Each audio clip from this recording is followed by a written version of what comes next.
What's going on, everybody? Vince Goodrum here. It is Saturday evening. I've been cleaning up the house. Got back from the gym a couple hours ago. Had to get some another one of those 5-gallon water for my dispenser and everything like that. The reason why I'm making this video is I'm just catching up on a couple of things. A lot of people have been asking me simply because I'm Aaron's friend. They wanted me to respond to Nick Trigili in regards to his allegations that Redcon1 is in bankruptcy. And I'm more than happy to oblige. Not oblige, oblige. Now, first off, I want to make this clear. I am not an employee of Redcon1. I'm not on their payroll. I'm not one of their tier 3 operators or anything like that. So I'm not going to have any establishment as far as financing is concerned, what paperwork's been filed, what is their sales revenue, or anything whatsoever. And that's just the problem there. Neither would Nick Trigili, He would have no idea as far as to what sales and what revenue would be coming in. But just for, regular purposes, I did ask a couple of friends of mine that are still working at Redcon, and they don't know nothing about what Nick Trigili's talking about, first off. The only information Nick actually has to go on is the fact that, or alleged fact that, 12 warehouse workers got laid off. Big freaking deal. That is definitely not an indication that there is any financial trouble there. First off, we don't even know the status of these. First off, we don't even know whether these workers were temporary through a one of those temp agencies. We don't know if they work part-time or trimming the fat or something like that. The funny thing is that Redcon is actually hiring for 3 warehouse workers. So if you guys are in the area and you want a job, you should apply for Redcon1. Just be sure to be able to drive a forklift, okay? I think Daryl needs a babysitter as well, but that's beside the point there, Nick needs to learn something about, business there, And I'm not going to go and insult him in his video or bring up his past or anything like that. In fact, I'm actually beyond that. I'm not going to do that anymore. If I do it again, Nick Trigili, you're welcome to call me out on it there, okay? And part of the reason being is because it makes my videos it have the appearance as well as I got some rivalry towards him, which, lowers my credibility anytime I bring up, Nick Trigili's past. So I won't do that here, But getting back to the subject, no, laying off warehouse workers or whether they've left or not, or for whatever reason, definitely isn't a sign of any type of bankruptcy whatsoever.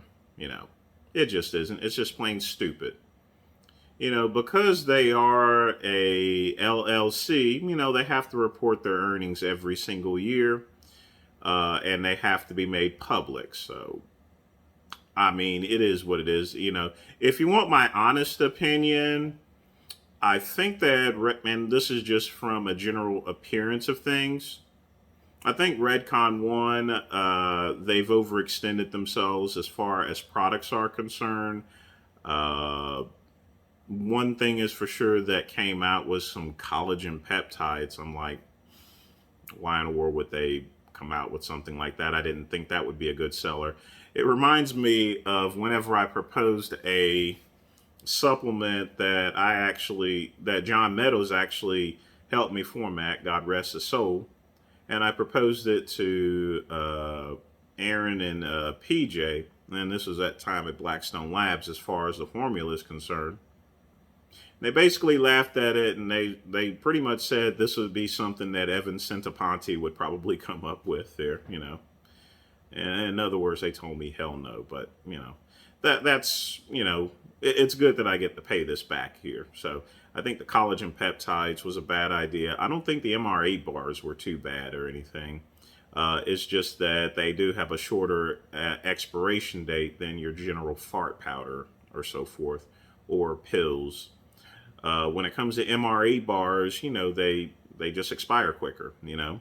So it's kind of touch and go when it gets into one of those things. And because if they get close to expiration date, you got to do a fire sale on those things. But as far as the company is concerned, they still have their national distributors. You're going to see all of their products on most of the stores here. Guess whose products are not on that store? That would be yours there, Nick Trigili. The, what do they call it? Vintage muscle products or old age muscle. The one that has a picture of Mike Metzer. It doesn't even deserve to have the name called out on my channel whatsoever. So that's why I'm pretty much butchering it there. Before you worry about Redcon1's finances, maybe you should have a nice chat with your sponsors there and see if they can get as much business as Redcon1. If they did that, you probably wouldn't have to worry about their affairs. Now, number two, and I just want to make this clear, you also brought up, as some sort of weird indication that, IFBB Pro, I can't pronounce his name. It's one of those African names or so forth. As black as I am, I can't pronounce all these fancy African Nigerian names here. Just saying, but in any event, whether his contract gets renewed or not, who freaking cares? Okay. And I'm going to tell you why. And I'm going to let you in on something here, Nick. You see, today I'm going to teach you about business. Okay. Let me let you know on a little secret. Bodybuilders do not make money. Salespeople do. At companies. That's right.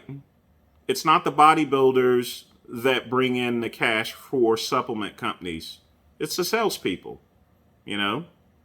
Redcon1 has some of the best salespeople out there. I know they still got Matt Meinrod there, a good friend of mine. He's still cranking it out and everything.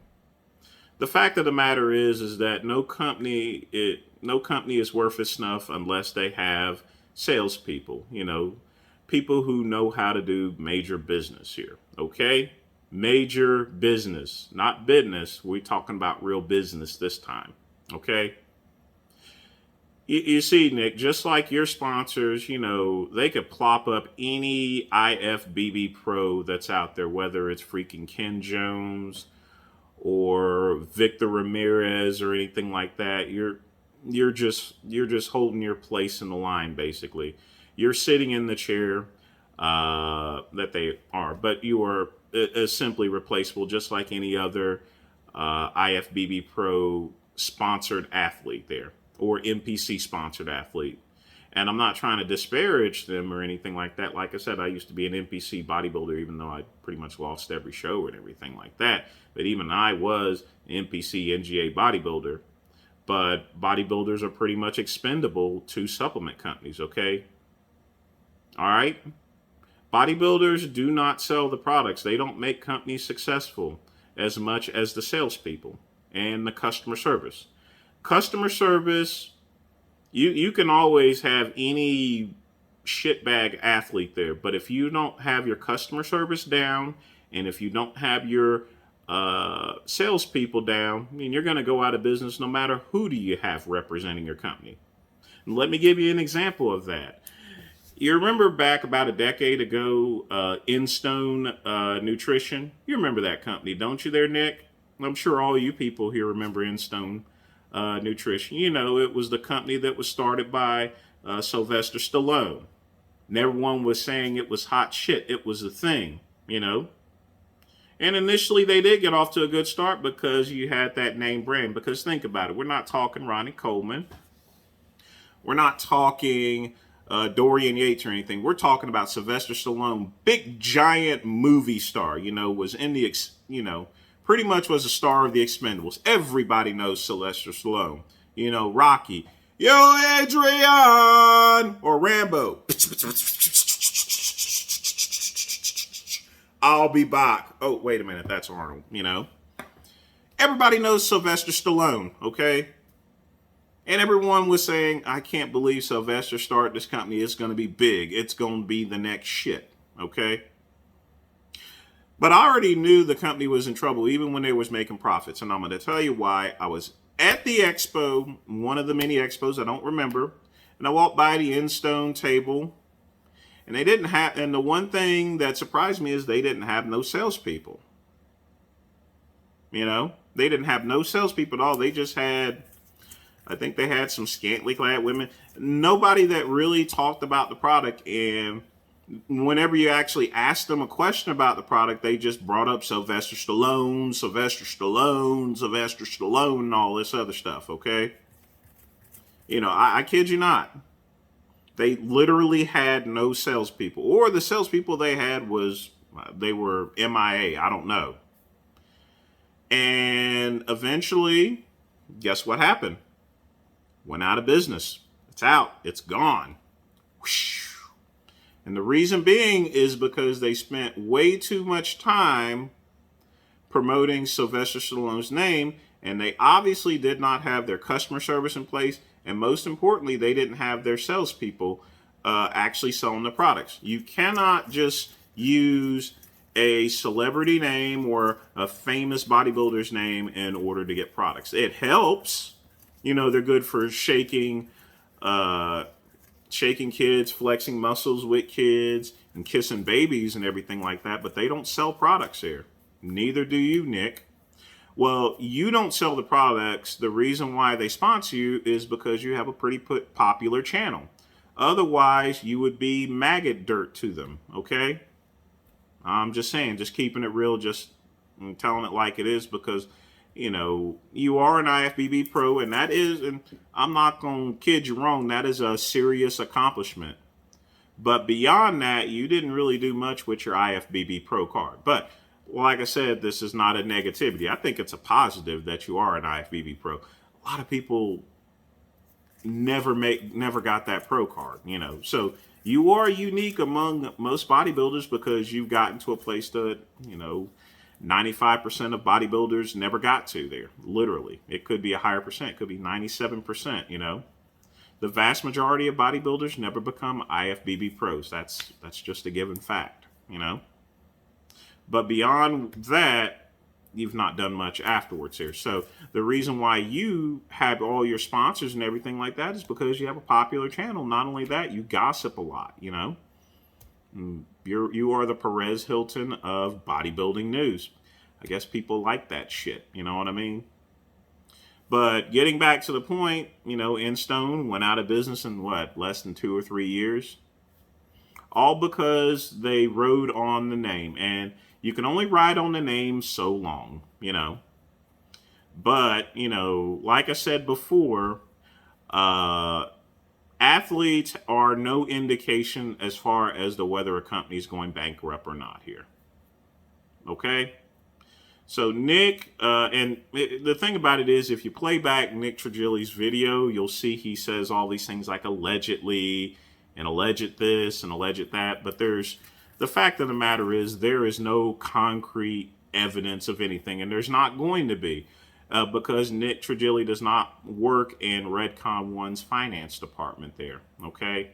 Now, I'm definitely not going to have any information, and even if you went and spoke to the alleged, I'm going to use the word alleged dock workers, what the hell would they know about the finances of Redcon1? You probably want to speak to their CFO or something like that in order to get the finances, and he ain't going to discuss, he or she, again, I don't work for the company. I don't know what their structure is. Either he or she ain't going to tell you a damn thing about their finances, period. Point blank, period. Just keeping it real and telling it like it is. So once again, Nick, you just made up a story out of complete thin air. Complete thin air. And you can do what you want to do with it, but as far as Redcon1 is concerned, if it goes out of business, it goes out of business there. But it's not going to be because Nick Trigili says so. And it's not going to be because Aaron Singerman is in prison. You have to understand Aaron was going to be going to prison. He already knew he was going to prison for quite some time. So only a complete idiot would not prepare for something like that. You know, the same with PJ and everybody else there, you know. That just makes sense. Redcon1 is going to operate without Aaron Singerman because Aaron Singerman put things that way knowing that he was going to go to prison. All right. So Nick, enjoy your videos or anything, but once again, you know, I have to call you out for your bullshit and just making up stuff out of thin air, you know. That's all I got to say today, people. Take care.